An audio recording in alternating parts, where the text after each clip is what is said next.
Fred Finch Youth and Family Services provides residential and crisis stabilization services to duly diagnosed youth with developmental disabilities and behavioral health diagnoses.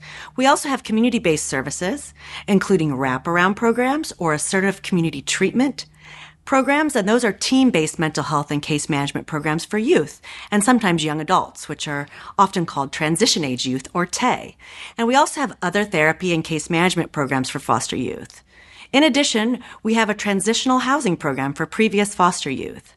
Some of the positions that we have open for entry level are youth partner, peer mentor, family partner, parent partner, and residential counselor. Fred Finch Youth and Family Services supports career growth in lots of ways, but one of the ways is our educational support programs. We have an educational fee advancement program and a degree assistance program. The ESP program contains 2 separate programs, and each are designed to encourage and support Fred Finch employees to pursue educational advancement. The Education Fee Advancement Program is designed to reach a greater number of employees, advancing educational expenses up to $1,000 annually. Unlike the DAP, there is no additional required employment expectation. Both my parents worked in jobs that were focused on helping others. My dad, in particular, was a social worker, and since he died when I was young, I wanted to carry on his legacy. In addition, I've always been someone who people could talk to about anything. And I've been through a lot in my life, and I overcame a lot. So I want to use what I've learned to help do whatever I can to support others as they face their own unique challenges and adversities. And to be honest, once I worked one job in the behavioral health field, it was at a group home, I knew that it was the field for me. It really depends on the role and program or department you're working in, but it is safe to assume that engaging people in relationships and maintaining those relationships so they can support growth and progress for the youth, young adults, and families that the programs support is definitely a part of every day.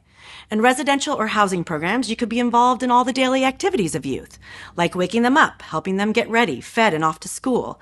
In other community-based programs, you could spend time on the phone, scheduling appointments, or you could be meeting youth in the community to talk, to listen, or to engage them in an activity that is good for that youth. About 20 years ago, I worked in a group home, and that ended up being one of the most rewarding experiences of my career because of the lifelong friendships that resulted. While caring for youth who had experienced significant trauma and had been removed from their homes since their families were unable to care for them safely, in order to do a job well and keep everyone safe and healing, you have to work together as a team and trust and support one another. As a result, 3 of the other staff that worked there with me are still some of my closest friends 2 decades later. And we reminisce about the youth and our experiences together, which included a lot of unique challenges and struggles, but also included music, nature, art, and outings. And what was most important to us is that those youth made a difference in our lives, for sure.